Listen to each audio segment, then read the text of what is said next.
Hello and good evening, everybody. Welcome to our first game of the night. It is going to be St. Clair College versus Arkansas State University. Our first map is going to be Ilios. But before we get started, as always, my name is Shadi Zaddy Hanna, and alongside me on the caster's desk tonight is Amanda Comanda Dupuy. Amanda, how are we doing tonight?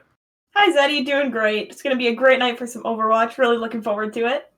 Yeah, this game looks really exciting. I'm really pumped to see how the players do. We saw them last week. Have a really great game against St. Louis. And I'm really hoping to see that same level of performance tonight. It was a 2-0 last week, so let's get it again this week tonight. Starting again, of course, on the Ilios map. Amanda, what can you say about these control point maps, especially for St. Clair? What does St. Clair looking to do on these control points? Now, a control point, you really want to make sure that you can get to that point first and hold it, because if you get there second, they can push you off right away. So it really is about this first push. Let's see if they can make it good. Ready for battle.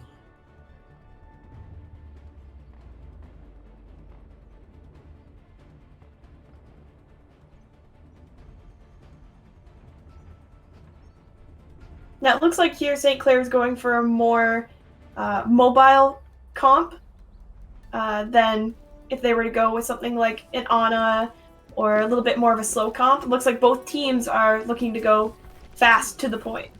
Yeah, absolutely. On the side of Arkansas, we see the Reaper and the Sombra, both really strong flankers, tank killers. Whereas on St. Clair, we kind of see a more aggressive lineup with the Tracer diving into the backline, focusing on those carries, those squishy DPS carries in the back. So we'll have to see how these teams approach the point. Looks like holding onto that left rune there. Spades actually already taking Strider out on the side there, kind of pushing in, poking slowly. Arkansas with the Reinhardt, slowly pushing in on this point. Available, trying to do what he can, poke out some damage on the side here, but it's just kind of slow back and forth here on this point. Neither team really willing to commit to an all-in right now, just charging up some ultis, trying to get some points down, do some damage while they can.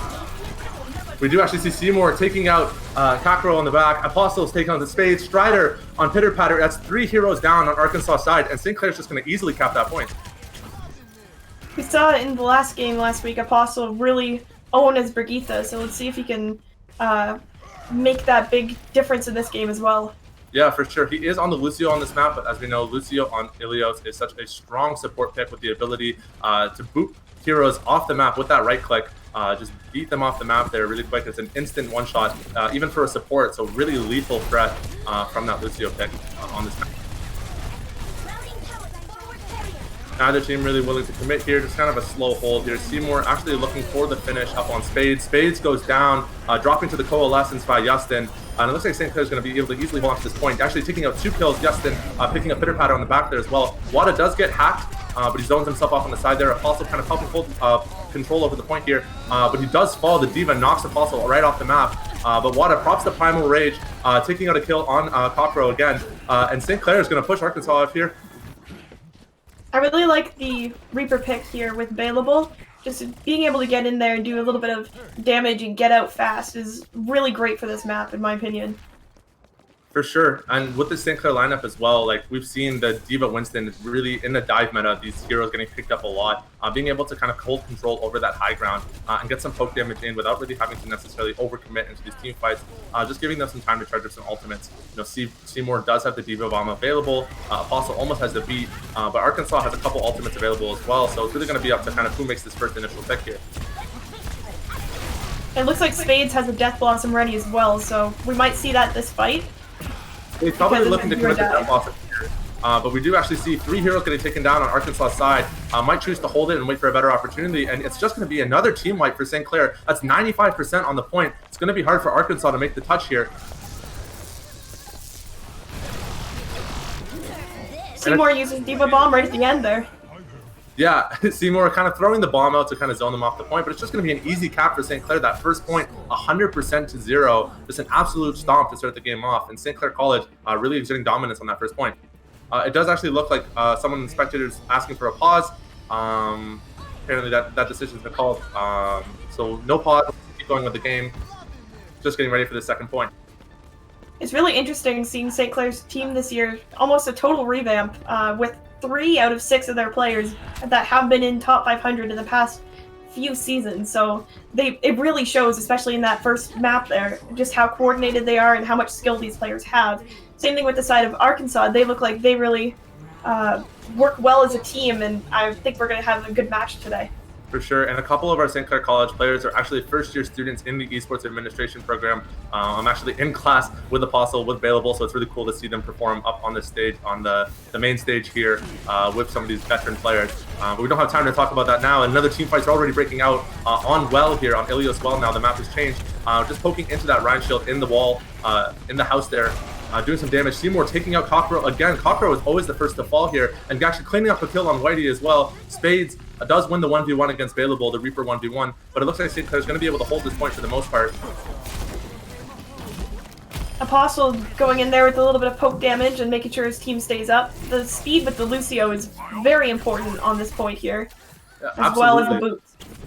100%, and especially on a map like Well, like Ilios is really famous for having these wide open areas where heroes can get knocked off the map for by characters like Roadhog, like Diva, like Lucio. So this Lucio pick is going to be really important for St. Clair and for Arkansas side on this team on this map. It's really going to be up to kind of whichever support really pulls their A game and forces as much pressure as they can on these points.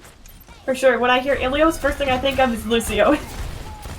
You're actually walking off the map, falling to his death somehow, and Bailable soon to join him. Out.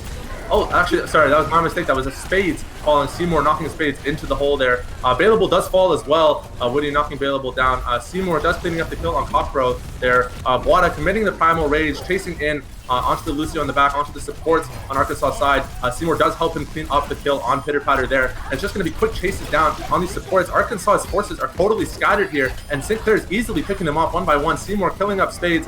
It's going to be Fortress falling shortly. And Wada diving in on the Winston, just cleaning up some kills in the back here. Totally trickling Arkansas's lineup. Cockrow getting knocked out in the back as well. Fortrevere falling totally off the map. And it's really, really looking difficult for Arkansas to kind of establish a push here. They're getting trickled one by one. Seymour and Wada are really doing their best to kind of assert their dominance, tell them, no, you can't touch this point. They get too close, they boop them back, or they push them back with the monkey jump or the Diva boop. And they're doing an awesome job of holding it. Let's see if Arkansas can get through that wall. Yeah, absolutely. We do see a number of ultimates becoming available for St. Clair here. We have the Diva Bomb, we have the Tracer Bomb, and it looks like Bailable, I was just about to say, had the Death Blossom nearly available, but does get knocked out before the beginning of that fight. The drop the beat does get committed by Witty, but it looks once that shield goes down, St. Clair is looking like they're going to have a number of opportunities to do some poke damage here. Unfortunately, Seymour does actually get hacked and loses the mech entirely. Spades committing the Death Blossom, and it might actually be Arkansas holding control of this point here just for a short little while. St. Clair does have 99%. Bailable with the Death Blossom available, just poking in on the Diva, looking for a good opportunity to commit this ultimate here. Not finding it yet. Just focusing, finishing off that kill on the Diva. Coalescence does get committed in the back by Justin, holding on, doing whatever he can to keep his team up. And Bailable with an absolutely dominant Death Blossom. 2 kills solo, 2 kills with the ultimate. And that's going to be an easy cleanup for St. Clair. 2-0 on this first control point now. Oh my goodness. For a second there, it looked like St. Clair was going to be pushed back to spawn and have to regroup. But after that ult from Bailable there, that was insane. And Justin making sure he keeps up his team with that Coalescence. A well-deserved play of the game here for Bailable. We'll get a chance to watch that, run that back here. So we do see the first kill onto the Diva, taking out the Diva mech and cleaning up the Moira and immediately committing the Death Blossom, cleaning up the Sombra, cleaning up the Reinhardt, and just an easy cap for St. Clair in the end there. Almost a total wipe on Arkansas from just Bailable himself. It's insane. Yeah, really well done from the St. Clair squad. And the one thing I liked the most about that match was just how well coordinated their attack lines were. You know, it was one hero at a time. They pick up a pick, and their target focus. I said this a lot last week. St. Clair has amazing target focus in these team fights. They always know who the first hero to fall is. We could see it on that first map that Mercy went down first nearly every time, followed closely by the Lucio. And once those healers go down, right, like your offensive line, your tank line, it's hard for them to stay up if they have nothing to keep them alive. Exactly. And it looked like Justin, when he committed the Coalescence at the end there, he knew, I have to keep these tanks alive or it's all going to fall apart. And he was right. And it created an opening for Bailable to unleash that Death Blossom at the perfect time. Absolutely. And before we get into the second game here, I would like to give a quick shout out to our sponsors. St. Clair College, of course, for sponsoring the St. Clair Saints, St. Clair SRC, the Alumni Association, Zekelman School of Business, PC Outlet, and Tim Hortons. Thank you so much for sponsoring our St. Clair Saints. We couldn't have these awesome games without you guys, and we're really looking forward to this game number 2 here, St. Clair versus Arkansas.